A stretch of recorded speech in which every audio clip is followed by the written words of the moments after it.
अहमदुहु व नुसल्ली व नुसल्लिमु अला रसूलिहिल करीम। अच्छा जी, दाता साहब की कशफुल महजूब जो आज हमने शुरू की थी उसका पहला दर्स आपके सामने अभी कुछ देर पहले पेश किया था शेख अबू उस्मान सईद बिन इस्माइल अल-हिरी रहमतुल्लाह अलैह के हवाले से। इसमें हमें बहुत से नसीहत के, तरबियत के निकात जो है वो देखने को मिले। तो उसमें हमें पता चला कि एक तालिब हक़ जो है, जब उसको पता चल जाए कि उसके अंदर एक गोशा एक कमज़ोर है ख़ास, और वो उस गोशे का कोई स्पेशलिस्ट, जिस तरह ये आई स्पेशलिस्ट होता है, ईएनटी स्पेशलिस्ट होता है, कार्डियक स्पेशलिस्ट होता है, न्यूरो सर्जन होता है, प्लास्टिक सर्जन होते हैं, स्पेशलिस्ट होते हैं ना, कंसल्टेंट होते हैं, कंसल्टेंट फिजिशंस, कंसल्टेंट सर्जन, अपना मुख्तलिफ़ गैस्ट्रोएंटरोलॉजी के और दीगर डिपार्टमेंट्स के। तो इसी तरह जो है अपना रूहानियत में भी कोई सर्जन, कोई स्पेशलिस्ट जो है वो एक ख़ास गोशे का होगा, कोई दूसरे गोशे का होगा, कोई तीसरे गोशे का, कोई चौथे गोशे का। तो सब के पास होलिस्टिक एक्सपर्टीज़ हो, ये बड़ा शाज़ व नादिर होता है, ये बहुत खाल कभी होता है। यानी ये तो हो सकता है कि कोई जैक ऑफ ऑल ट्रेड्स हो, कि किसी के पास सारी, जैसे कहते हैं ना, हर फन मौला, कि जिसके पास बहुत सारे फ़नून में से कुछ कुछ नेमत हो, लेकिन कोई बैक वक्त तवक्कुल का भी स्पेशलिस्ट हो, रज़ा का भी स्पेशलिस्ट हो, गिना का भी स्पेशलिस्ट हो, और फ़क्र का भी स्पेशलिस्ट हो, जो कि बिल्कुल यानी कि मुतज़ाद मुखालिफ सिफ़तें हैं ना। तो ये बहुत मुश्किल होता है। मैं ये नहीं कह रहा कि ऐसा हो नहीं सकता, हो सकता है। कोई आदमी अबुल खैर, अबुल बरक़ात, अबुल हसनात हो सकता है कि उसके पास बहुत सारी भलाइयाँ, बहुत सारी हसनात, बहुत सारी खैरात, बहुत सारी बरक़ात हों, मगर ये बहुत खाल होता है, बहुत शाज़ व नादिर। तो आम तौर पर यही होता है कि एक बुज़ुर्ग या एक शेख जो है, एक रूहानी मालिज, वो एक गोशे का स्पेशलिस्ट है और बाकियों की उसके पास मीडियोकर लेवल की उसके पास सप्लाई है। दूसरा किसी और गोशे का स्पेशलिस्ट है, बाकी दीगर गोशों के उसके पास मीडियोकर यानी औसत दर्जे की सप्लाई मौजूद है। तीसरे के मैं खाने या शफ़ा खाने में भी ऐसा ही है, चौथे के शफ़ा खाने में भी ऐसा ही है।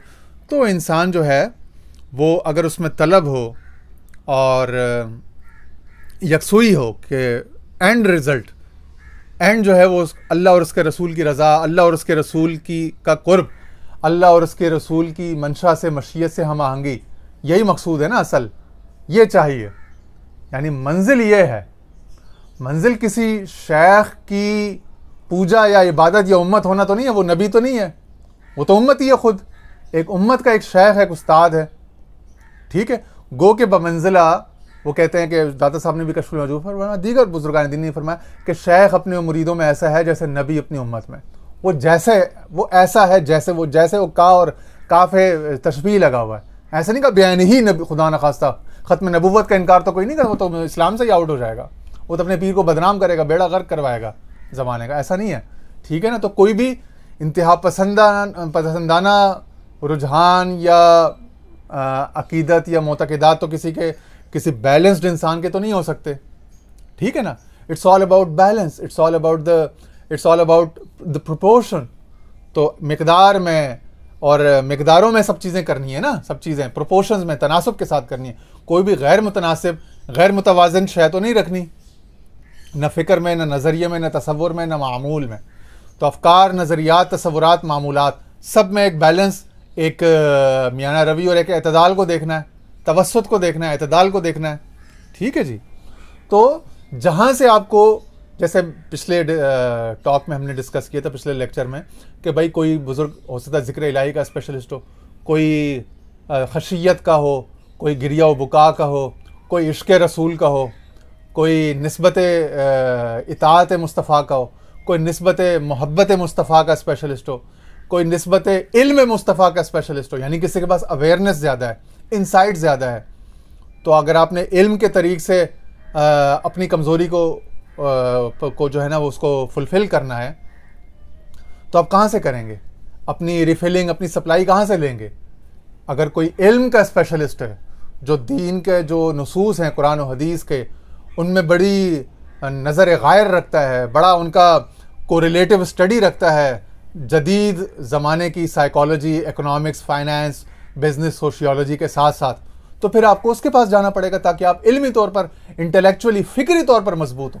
तो अगर आपको फ़िक्री और शऊरी वाज़हियत चाहिए तो जो इल्मी, फ़िक्री, शऊरी वाज़हियत रखने वाला महखाना है, स्कूल है, कॉलेज है, यूनिवर्सिटी है, मकतब, मदरसा, खानका है, वहाँ जाना पड़ेगा आपको। ठीक है ना?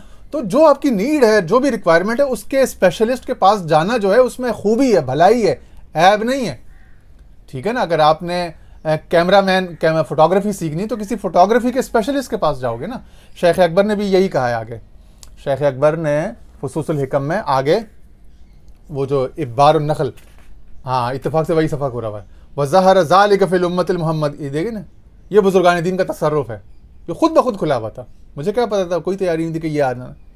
इसी तरह ये जो कशफुल महजूब की, ये मैंने आपको दिखाई दी है, इसके साथ बड़ी हसीन यादें हैं। ये सन 2010 या 11 में एक हमारी एक रिश्तेदार खातून है, ये मुझसे ले गई थी, फिर उनके खावंद का इंतकाल हो गया, बीच में कोई 12-13 साल गुजर गए। अभी 2-3 महीने पहले इत्तेफाक से मुझे ये याद आई कि यार वो कशफुल महजूब का एक नुस्खा फ़लानी किसी दूर की एक रिश्तेदार खातून के पास चला गया था, वो अब पता नहीं, उनसे मांगते हुए भी शर्म आती है। ये मुझे ख्याल आया, अगले दिन देखा तो ये घर पे टेबल में मौजूद था, यही नुस्खा। मैंने कहा ये कहाँ से आया? तो मैंने घर वालों से पूछा, तो उन्होंने कहा भाई वो जो हमारे ससुराली रिश्तेदार हैं उनके यहाँ ये कोई रखवा, वो जो खातून थी रखवा गई थी और नाम लेके कि भाई वो नासिर साहब को ये दे देना।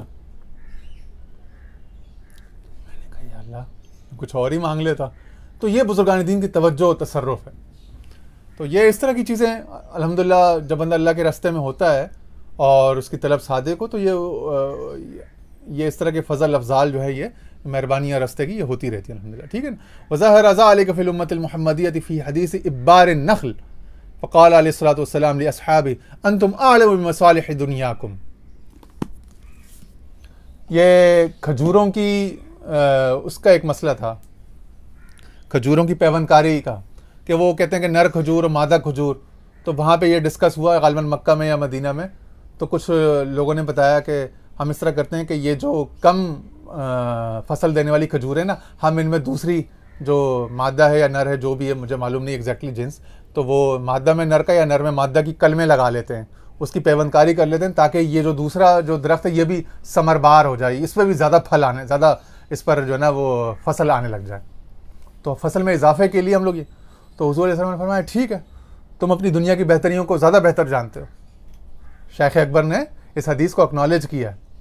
बहुत से लोग तो इस हदीस के वो पे दिफा में लग जाते हैं कि नहीं, खुदा न खास्ता ये तो इल्म मुस्तफ़ा में नक्स निकालना, ऐसा नहीं वैसा है, इसकी तावीलें करते हैं। भाई तावील क्यों कर रहे हो? जो बात सीधी है, शेख अकबर ने उसको ऑन द सरफेस लिया कि उसका वो निकाला कि हाँ भाई ऐसा ही है, उसमें से खैर के पहलू निकालें कि नसीहत के पहलू उसमें से क्या क्या मिलते हैं। ठीक है जी। तो जो आदमी कल्चरली जिस एरिया में, जिस रीजन में रहता है, वो उस इलाके की किसी महारत का वो स्पेशलिस्ट होगा। अब कोई फोटोग्राफी या वीडियोग्राफी का स्पेशलिस्ट है तो फोटोग्राफी के लिए, वीडियोग्राफी के लिए उसी के पास जाना पड़ेगा। मैंने खुद अपने हुजूर ख्वाजा अबुल खैर साहब से सुना, वो फरमाते थे, वो एक किसी को फरमाया, कहते मुझे ड्राइविंग नहीं आती, और इसी तरह मुझे गाड़ी में कोई फॉल्ट आ जाए तो उसका भी नहीं पता होता, वो तो इन्हीं को आता है, यही लोग इसके माहिर हैं, जो उनके ड्राइवर्स वगैरह थे, जो उनको बाकी पढ़ना लिखना दुनिया की कोई ऐसी कोई दीगर तहजीब और तरबियत की खूबियाँ उनमें नहीं थी, मगर ये उनमें रच बस के भरी हुई थी ये खूबी उनमें। मैकेनिकल उनका जहन था, टेक्निकल जहन था। तो वो गाड़ी का जो आप फरमाते भी थे कि भाई जो गाड़ी का ड्राइवर बहुत ज़बरदस्त ड्राइवर है, हो सकता है उसको दुनिया में कोई और कोई फ़न ना आता हो, कोई खूबी ना हो, मगर वो ड्राइवर ऐसा होगा। खुद हमने देखा कुछ जगहों पे, हमने जब वो स्वीगा से मैं अप्रेंटिस था, वहाँ कोई ऐसे ड्राइवर थे, वो एक बड़ा 4x4 जो टोयोटा का जो डाला जिसको कहते हैं, उसके पीछे जनरेटर, इतनी बड़ी मशीन, उसके पीछे वेल्डिंग की मशीन, वो उस तरह से यूं ला के सीधा दो गाड़ियों के बीच में खड़ा कर देते थे। बंदा हैरान परेशान हो रहा था, ये कौन सी फिजिक्स और कौन सी साइंस है।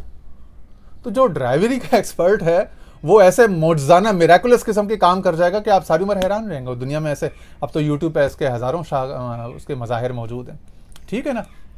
इसी तरह कोई किसी और चीज़ का स्पेशलिस्ट है, तो वो जो बंदा जिस फील्ड का, जिस शय का, जिस करतब का, जिस मामले का स्पेशलिस्ट है, वो शय अगर आपने सीखनी है या लेनी है तो वो तो उसी से जाके लेनी पड़ेगी। वो चाहे दुनिया में हो, दीन में हो, तसव्वुफ रूहानियत में हो, विलायत में, जिसमें भी हो। तो जो जिस डिपार्टमेंट का, जिस उसका गोशे का स्पेशलिस्ट है, उसको इस स्पेशलाइजेशन को तस्लीम करना चाहिए, करना पड़ेगा, एतराफ़ करना चाहिए उसका, ठीक है। जिस तरह के ये बुजुर्ग ने फरमाया कि वो रजा के स्पेशलिस्ट हैं। अब उन्होंने बताया ना कि तुम वहाँ से आए हो जो रजा का खानका है, और यहाँ पे आए हो, यहाँ पे जद्दोजहद मशक्क़त का, यानी ये लोग इसके स्पेशल, कहा तो नहीं कि हम इसके दावा नहीं किया, लेकिन फरमाया कि तुम जहाँ से आए हो वो दूसरे डिपार्टमेंट के स्पेशलिस्ट थे। वहाँ से तुम्हारी तबीयत में कुछ एक ख़ास, तुम्हारी तबीयत की एक साख्त बन गई होगी। अब तुम्हें यहाँ एडजस्ट होने में थोड़ा टाइम लगेगा। वो बंदा भी जेन्युइन था, वो तालिब था, उसने कहा मुझे तो चाहिए, ये भलाई भी चाहिए। सो वो बैठ गया वहाँ 20 दिन इस्तिकामत के साथ।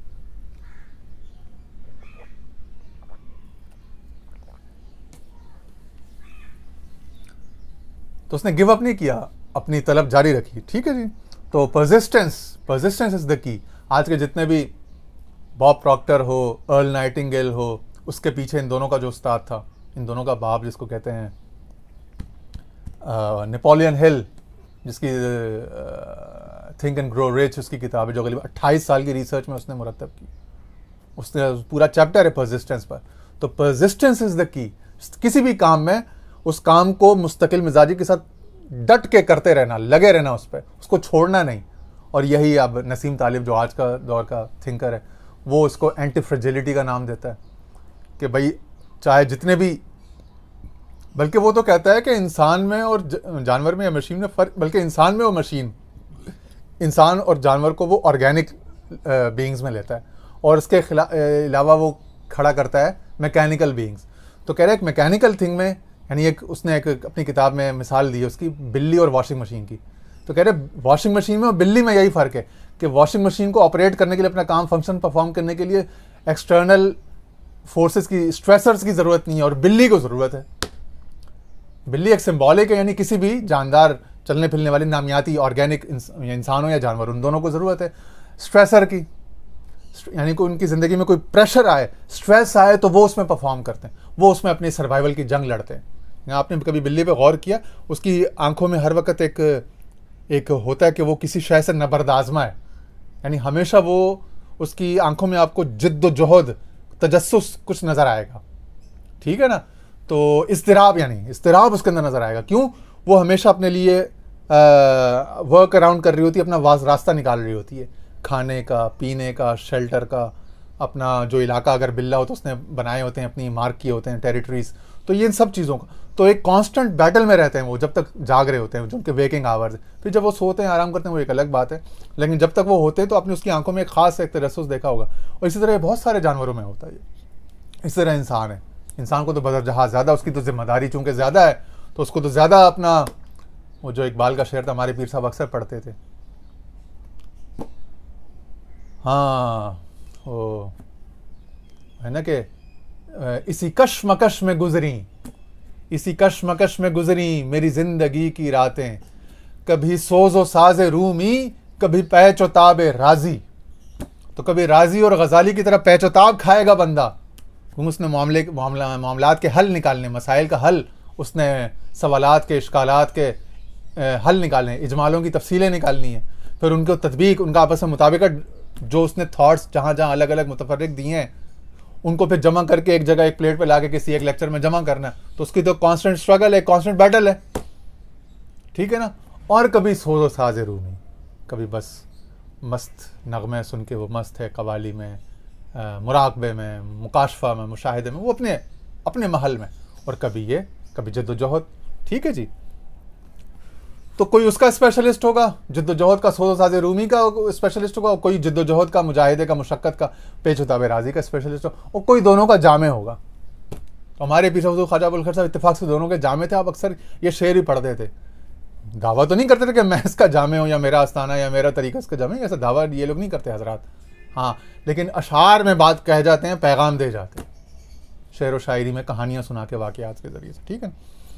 फिर आगे उनका फरमाया, आप इंतहाई गयूर शख्स थे। एक दफ़ा हज़रत अबू हफ्स रहमतुल्लाह अलैह की ज़ियारत के लिए आपने नेशापुर का इरादा किया, मैंने भी आपकी हमराही इख्तियार की। दादा साहब अपना फरमा रहे कि मैंने भी आपकी हमराही।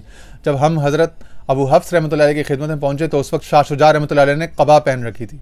अबू हफ्स साहब को देखते ही उठे और इस्तकबाल के लिए आगे बढ़े और फरमाया, वजद तो फिल क़बाई मा तलब तो फिल आबा, यानी मैंने क़ुबा में वो ढूंढ लिया, पा लिया जो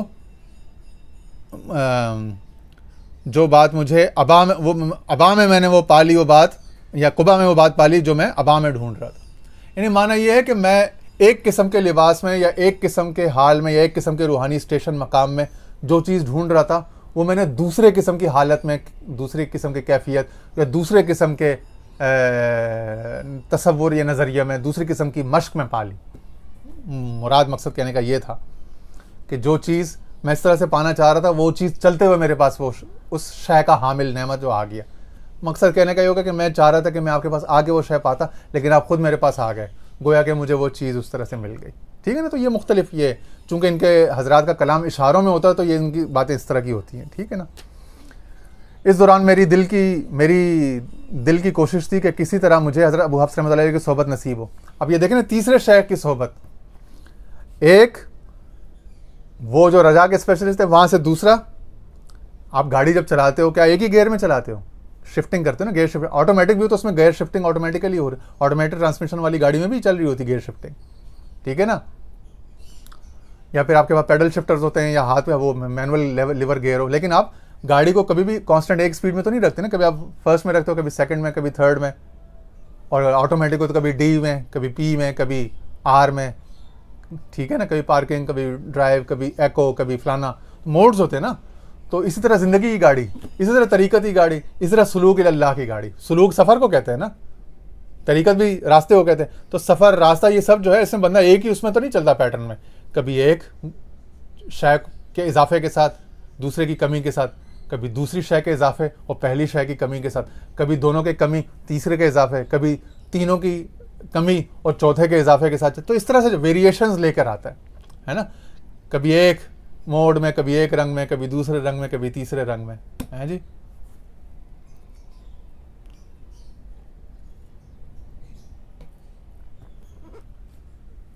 मत पूछ कि क्या हाल है मेरा तेरे पीछे, तू देख कि क्या रंग है तेरा मेरे आगे, गालिब वाली बात। तो मैं जो तीसरे बुजुर्ग हज़रत अबू हफ्स रहमतुल्लाह अलैह, उनकी हशमत और दबदबा जो है वो माने था। मेरे इस वक्त जो जिनकी सोहबत में थे, हज़रत शाह शुजा की हशमत और दबदबा माने था, मगर दिल में ख्वाहिश थी कि हज़रत अबू हफ्स की सोहबत ज़ियारत और उनकी खिदमत में मुलाजमत भी मिल जाए कुछ। हज़रत अबू हफ्स रहमतुल्लाह अलैह भी मेरी इरादत से वाकिफ़ हो गए। रोशन ज़मीर लोग होते हैं ये लोग, वाकिफ़ हो गए। मैंने इस मौके पर इंतहाई आजिज़ी से अल्लाह ताला से दुआ की कि या अल्लाह मुझे हज़रत अबू हफ्स रहमतुल्लाह अलैह की सोहबत में असर आ जाए, मगर हज़रत शाह किरमानी भी आरज़ूरदा ना हूँ। इस दौरान शाह शुजा किरमानी रहमतुल्लाह अलैह ने वापसी का इरादा किया, तो मैंने भी मैयत में सफ़री लिबास, मैं भी तैयार हो गया, क्योंकि मैं जिनके साथ आया था, अब सफ़र के आदाब के ख़िलाफ़ है कि मैं वहाँ पर ज़िद करूँ। तो मैंने भी उनके साथ, जिनके साथ आया था उनके साथ तैयारी करके वापसी की तैयारी कर ली, लेकिन दिल में दुआ कर ली थी और दिल में आरज़ू कर ली थी, अल्लाह के यहाँ दुआ पेश कर दी थी। अच्छा, तो क्या हुआ, मगर मेरा दिल हज़रत अबू हफ्स रहमतुल्लाह अलैह के पास अटका हुआ था। जिनके पास गए थे, इनके शेख, इनको लेके वहाँ पे इनका दिल अटका हुआ था। इतने में हज़रत अबू हफ्स रहमतुल्लाह अलैह बशाशत के साथ शाह शुजा किरमानी रहमतुल्लाह से फरमाने लगे कि इस बच्चे को मेरे पास छोड़ जाइए, इसको मेरे पास रहने दें, इसकी सादतमंदी मुझे अच्छी लगती है। उन्होंने आगे बढ़ के ख़ुद इसका मुद्दा बयान कर दिया। तो ये करीम लोग होते हैं, लचपाल लोग होते हैं, कोई ऐसी बात हो अगले की शर्म रख लेते हैं। तो लचपाली ज़रूरी है। अगर खुदा के रास्ते में आए हो तो बग़ैर कहे, बग़ैर अगले के मुंह से तलब निकले, उसकी हाजत पूरी करना भी सीखना होगा। शाह शुजा किरमानी ने मेरी तरफ रुख करके कहा कि शेख को हाँ करो, यानी कि तुम भी अपनी रजामंदी इरादत दिखाओ। यह कहकर शाह रवाना हो गए, यानी इनके साथ इजाज़त दे दी और हुक्म फरमा दिया कि हाँ भाई इनके यहाँ ठहर जाओ।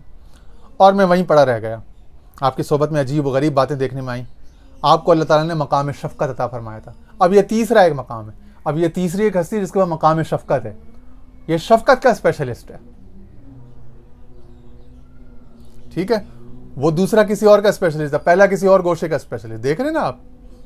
तो इस तरह से, तो जब आपने अपनी यानी कामिल बनना है, ज़िंदगी में तकमील चाहिए, तो फिर वो अपने जो गोशे हैं, ख़ुद सखी हसन बाबा ने दिल के चिराग में कहा कि मुरीद ये एक ही का होता है, मगर ये फ़कीर एक दूसरे से मिलकर अपनी कमी पूरी करा लेते हैं। उन्होंने एक दूसरे अंदाज से वो बात की है। ठीक है जी। ये बहुत पहले 1991-92 की एक मैंने एक स्कॉलर साहब की एक बात सुनी, वो सिलसिले कादरिया के थे। तो उन्होंने बात की, उन्होंने कहा मेरे शेख बहुत कामिल थे, उनसे सब कुछ मिला मुझे। और वो हज़रत मुजद्दिद अल-फ़सानी रहमतुल्लाह अलैह के दिन के ऊपर उनके शान में एक खिताब कर रहे थे। तो कह रहे हैं हज़रत मुजद्दिद अल-फ़सानी सिलसिला नक्शबंदिया के नक्शबंदी मुजद्दिदी शाख के इमाम हैं। तो कह रहे हैं इस तरीक़ में तरीक़ सोहबत का फैज़ है। तो कह रहे हैं कि मेरी बाज़ औक़ात आरज़ू होती है कि मैं किसी नक्शबंदी शेख के साथ मिलकर इस तरीक़ से भी फैज़ ले पाता। क्यों ये बात क्यों की? उन्होंने सब कुछ मिला हुआ था, लेकिन ये बात इसलिए की कि ये रब्बि ज़िदनी इल्मा हल मिन मज़ीद, क्योंकि इसका कोई इख्तिताम नहीं है। मार्फत के जामों का इसमें कोई सैराबी या कोई वो नहीं है कि बस बंदे का पेट भर गया है। हम हमेशा के सैर चश्म सही, फराज का शेर था ना, हम हमेशा के सैर चश्म सही, तुझको देखें तो आंख भरती नहीं। तो आंख भरती नहीं है, बल्कि तलब बढ़ती जाती है, मज़ीद मज़ीद हल मिन मज़ीद। ठीक है ना। तो उन्होंने कहा कि मैं चाहता हूँ कि कोई नक्शबंदी शेख मुझे मिल जाते तो मैं उनकी सोहबत में रहकर ये जो फैज़ सोहबत है, सोहबत और इत्तेहाद का जो फैज़ है, ये भी उनसे इस रास्ते से, इस चश्मे से भी मैं शराबूर हो जाता, इस चश्मे से भी मेरी वो हो जाती, तशफ़ी सैराबी हो जाती, प्यास बुझ जाती। ठीक है जी। तो वो लोग फिर जितने चश्मे हों हैं, वो क्या इसनता अशरता 12 चश्मे, कुरान ने भी कहा ना, सूरह बकरा में भी, वो गालिबन सूरह आराफ या अनफाल में भी हज़रत मूसा के किस्से में 12 चश्मे हैं। और फिर क्या है कि हर एक ने अपना चश्मा अपना मशरब पहचान लिया। ठीक है ना।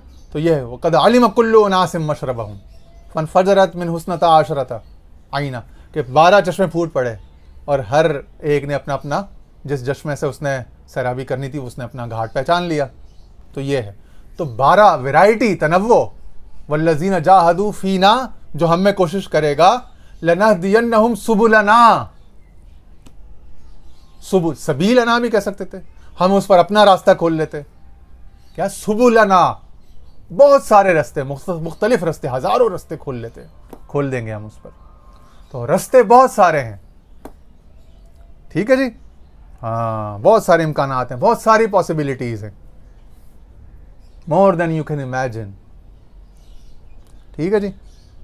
तो जी अल्लाह ताला ने हज़रत अबू उस्मान रहमतुल्लाह अलैह को 3 बुज़ुर्गों के ज़रिए, 3, अभी आप दादा साहब फरमा रहे हैं कि ये जो शेख हज़रत अबू उस्मान अल-हीरी रहमतुल्लाह अलैह जिनका हम तज़किरा सुन रहे हैं, इनको 3 बुज़ुर्गों के ज़रिए 3 मकामात तय कराए।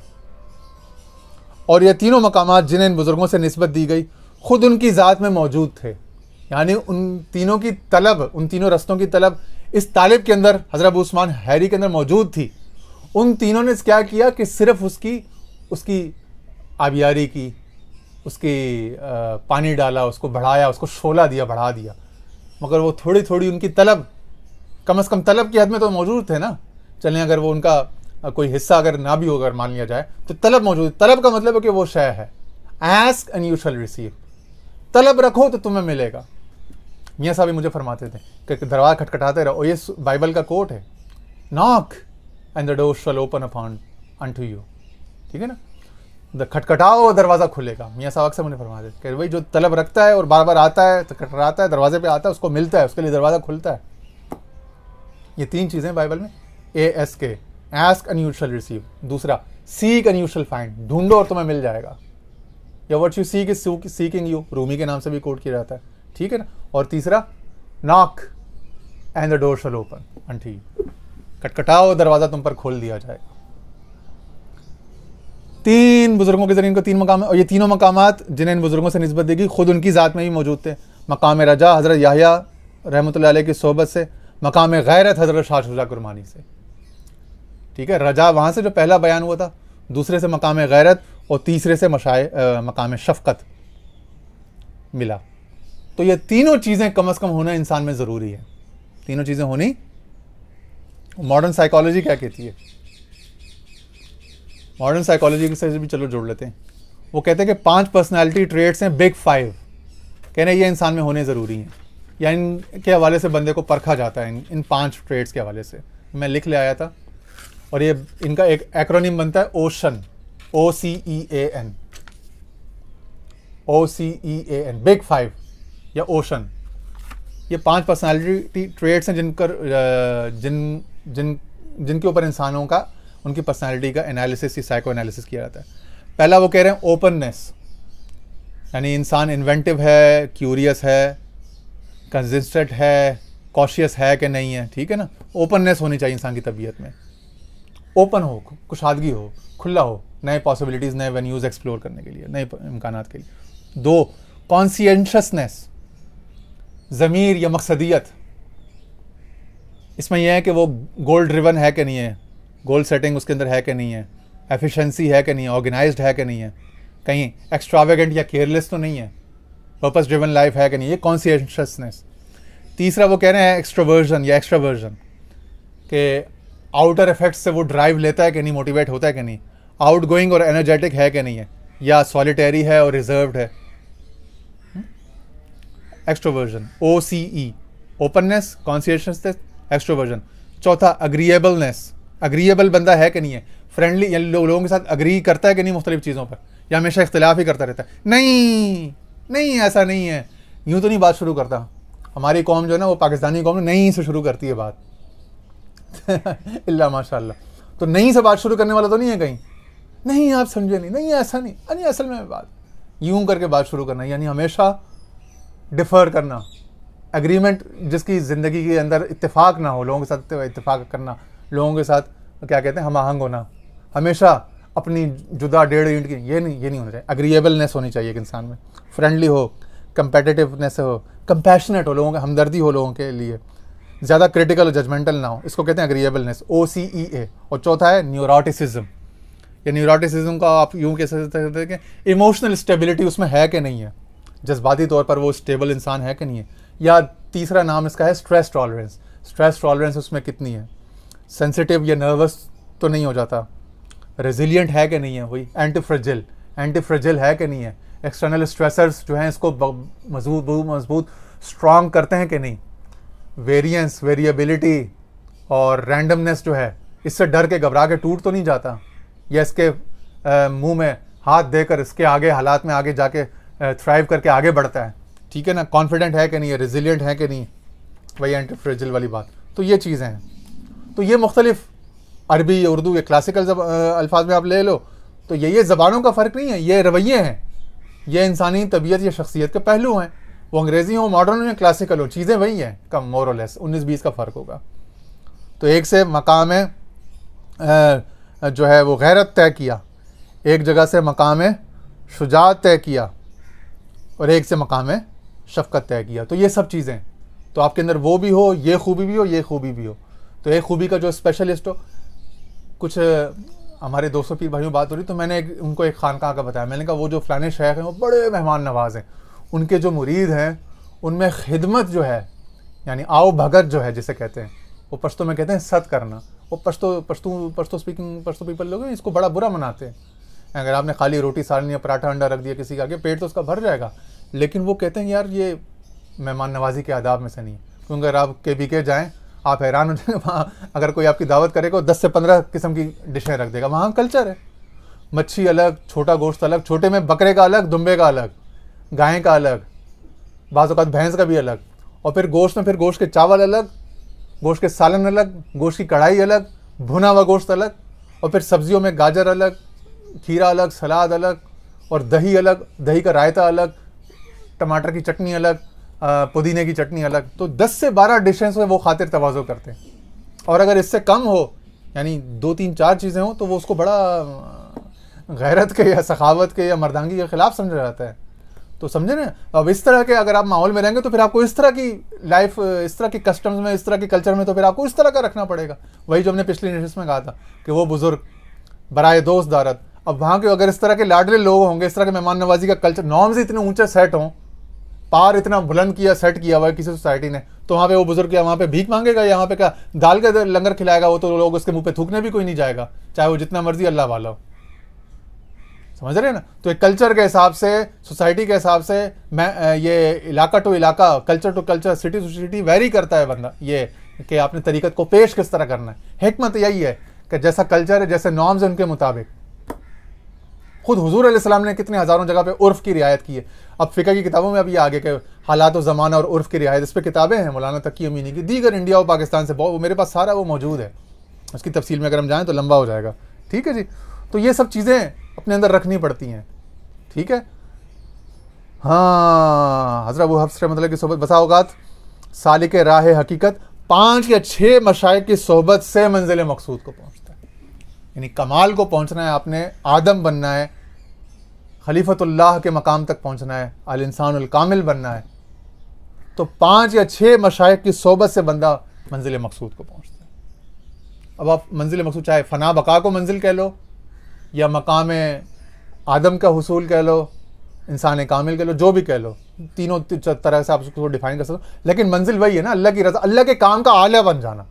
असल में आपने अल्लाह की मर्जियों से हम आंग हो जाना, कि जब वो चाहे सखी हसन बाबा वाली मिसाल, कि जब वो चाहे मोम की तरह, जब वो चाहे उसमें शोला डाल के पिघला के उसको कोई शक्ल दे दे, कोई उससे काम ले ले, और जब चाहे उसको मुंजमद करके फ्रोजन छोड़ दे, सॉलिड स्टेट। ठीक है ना। तो वो शोले के लिए फ्लूइड हो, कि जब शोला उसमें आए और जो काम उससे लिया जाना चाहे वो ले लिया जाए, चाहे वो काम किसी को समझ में आए कि ना आए। खिजर वाली बात, वो लोगों की अकल से बाला होगा, उसके पीर भाइयों, उसके पेयर्स, उसके ज़माने के जो लोग हैं, उसके बाप दादा, उसके दोस्त, उसका मोहब्बत करने वाले, उससे बुग़्ज़ रखने वाले, हसद करने वाले, उन सब चीज़ों के लोगों की समझ में नहीं आएगा। लेकिन वो तो किसी के काम का आला है, किसी के कोई उससे काम ले रहा है, किसी को क्या पता। ठीक है ना। तो जो काम में होगा उसी को पता होगा कि जो काम में लगा हुआ वो तो कितनी हालतें उसको बदलनी पड़ती हैं, कितने सारे उसको काम सीखने करने को पड़ते हैं। तो जो काम में हो उसको पता हो, जो फैक्ट्री से बाहर है उस बेचारे को क्या पता। ठीक है जी। जो कारकुन है, जिसको ड्यूटी मिली होगी उसको पता, उस बेचारे को पता होगा। उसको ना ही पता हो लेकिन उसको ये पता होगा कि मुझे हिलाया जा रहा है। ठीक है ना।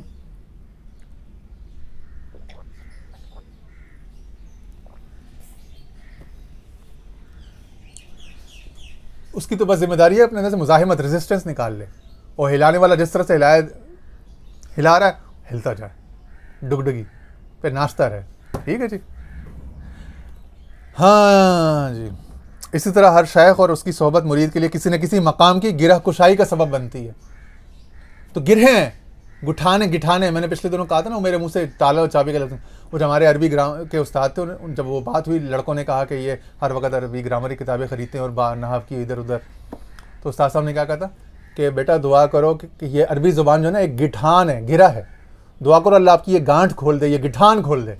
जब अल्लाह इस गिरा को खोल देगा तो फिर इतनी किताबों की ग्रामर की इतनी ज़रूरत नहीं रहेगी, बुनियादी कवायद से भी काम चल जाएगा, इबारतें आपको समझ में आने, मुहावरा, ये वो, अरबी ज़बान से एक ज़ौक़ अरबियत, एक मवाफ़िकत, ये गानेगत आपको अल्लाह ताला अता कर देंगे तभी तौर पर, और कुछ उसके लिए आपको कुछ कवानीन लाजमी तौर पे ज़ाहिर सीखने पड़ेंगे, लेकिन काम आपका चल जाएगा फर्स्ट क्लास। और अगर वो गिठान, वो गिरह बरकरार रहे तो 10,000 कवानीन याद कर लो, सारी मुल्ला जामी और सारी काफिया और इब्ने उकैल और वो कर लो। अच्छा लिखना, अच्छा बोलना अरबी में आपसे नहीं हो सकेगा। ठीक है ना। मतलब अंतरा ने कौन सी अपना, ये जो बड़े बड़े जो अरबी के थे, उन्होंने कौन सी कोई अपना इब्ने हाजिब और ये मुल्ला जामी पढ़ी थी या काफिया पढ़ी थी उन्होंने। वो तो उनके उसूलों के ऊपर, उनका जो कुदरती जो था, उनके अंदर से जो निकला था, उसके ऊपर लोगों ने कवायद को तरतीब दी ना। कवायद तो बाद में आए, काम पहले हो चुका था, मुसम्मा पहले होता है, इसम बाद में आता है, नाम बाद में आते हैं। ठीक है जी। तो कह रहे हैं बसा औकात सालिक राय हकीकत 5 या 6 मुख्तलिफ मशाइख की सोहबत से मंजिल मकसूद को पहुँचता है। इसी तरह हर शेख उसकी सोहबत मुरीद के लिए किसी न किसी मकाम की गिरह कुशाई का सबब बनती है। बड़े बड़े अकाबिर को देखना, वो कहते हैं मुझसे फ़लानी मंजिल उन्होंने हल कराई, फ़लानी उनसे उनकी सोहबत से, फ़लानी उनके मज़ार पर हल हुई, फ़लानी खुद दादा साहब ने अपनी कितनी सारी मंजिलों में बताया, फ़लाँ बुज़ुर्ग के मज़ार पर फ़लाँ की सोहबत से फ़लाँ। क्या उनसे ज़्यादा कोई फनाफिश शेख हो सकता है? लेकिन अपनी कमियां पूरे कराने के लिए उन्होंने 300 से ज़्यादा मशाइख की सोहबतों का अहवाल नकल किए हैं, यानी 300 से ज़्यादा हजरात के पास वो गए, तब जाके इतनी बड़ी हस्ती वजूद में आती है, मुरत्तब होती है। ठीक है जी। बेहतर यही है कि मशाइख कराम को अपने मर्तबे के मेयार पर न परखे और उनके मकाम की रफ़त बुलंदी को अपने मकाम से न नापे कि भाई मुझे यहाँ से ये नहीं मिला, भाई अगर आपको वहाँ से वो ना मिला तो वो उनका कसूर नहीं है, वो तेरी तबीयत में रिसेप्शन का कसूर होगा। वो हमारे एक दोस्त हैं अशरफी सिलसिले के, वो बताते हैं, कह रहे उनके पीर साहब ने एक दफ़ा वो जुम्मे का खिताब करते थे यहीं कराची में ही, अशरफी जिलानी थे, तो उन्होंने एक दफ़ा एक अपने खलीफा से कहा, मियाँ तुम जुम्मे को नज़र नहीं आए। तो उनके खलीफा साहब ने आगे से उल्टा पीर पे इल्ज़ाम डाले, बजाय माजरत करने के कि यहाँ गलती होगी नहीं आ सका, तो कहते हैं हज़रत वो आपका सिग्नल नहीं आ रहा, आपका सिग्नल नहीं आया। वो उधर रेडियो, ये सन 70 या 80 की दिहाई का वाक़या है। मैंने कहा बेटा हमारा सिग्नल तो हर वक्त आता है, आपके एंटीने में कचरा फंस गया होगा। मैंने कहा अपने एंटीने की फिक्र करो, तुम्हारा एंटीना सही नहीं था, ठीक है। यहाँ से तो नशियात हर वक्त जारी रहती है, तुम्हारा चैनल कमज़ोर था। तो वो चैनल वो ट्यून करते हैं ना रेडियो में, पुराने ज़माने के AM FM जो आते थे। तो ये चीज़ है। तो लोग अपना एंटीना सही करने के बजाय अपने पीर के रेडियो पे, उसके ट्रांसमीटर पे शिकायत कर देते कि भाई वहाँ से ये नहीं करना, दादा सफ़र मारें। ठीक है, अपनी जो कमज़ोरियाँ वो किसी तरह पूरी कर लो। अब तो यूट्यूब के ज़रिए से, अब तो किताबों के ज़रिए से कई सारे कोर्सेज़ हैं, कई सारी ऑनलाइन प्रेजेंटेशन, सेमिनार्स, वर्कशॉप्स हैं, किसी भी ज़रिए से आप कर सकते हो, अपना मामला बेहतर कर सकते हो। ठीक है ना, जो भी आपको चाहिए। उनके मकाम की रफ़त व बुलंदी को अपने मकाम से ना नापे, ये ख्याल करे कि उनकी सोहबत से मेरे लिए इतना ही फैज़ मुकर्रर था, ठीक है जी, जितना मुझे मिला है। ये ख्याल करे कि उनकी सोहबत से मेरे लिए इतना ही फैज़ मुकर्रर था जितना मुझे मिला है। मशाइख़ कराम की जहाँ तक बात है तो उनका मकाम मर्तबा बहुत बुलंद है। मेरे लिए उनकी बारगाह में इससे ज़्यादा हिस्सा नहीं रखा गया था, यूँ समझे, मेरे लिए उनकी बारगाह में इससे ज़्यादा हिस्सा नहीं रहा। अपनी कमी को देखे, अपने ऊपर देखे, ठीक है ना। ये बात ज़्यादा करीने अदब है। अदब गाहेस्त, अदब पहला करीना है मोहब्बत के करीना। वजह यह कि राह हक पा लेने वालों को मकामात और अहवाल से कोई सरोकार नहीं होता। फिर आगे फरमाते हैं नेशापुर और खुरासान के इलाकों में आपकी बदौलत तसव्वुफ़ की काफ़ी नशोनुमा हुई। ये सब तो मेरे ख्याल इतनी नसीहत आज के लिए काफ़ी है।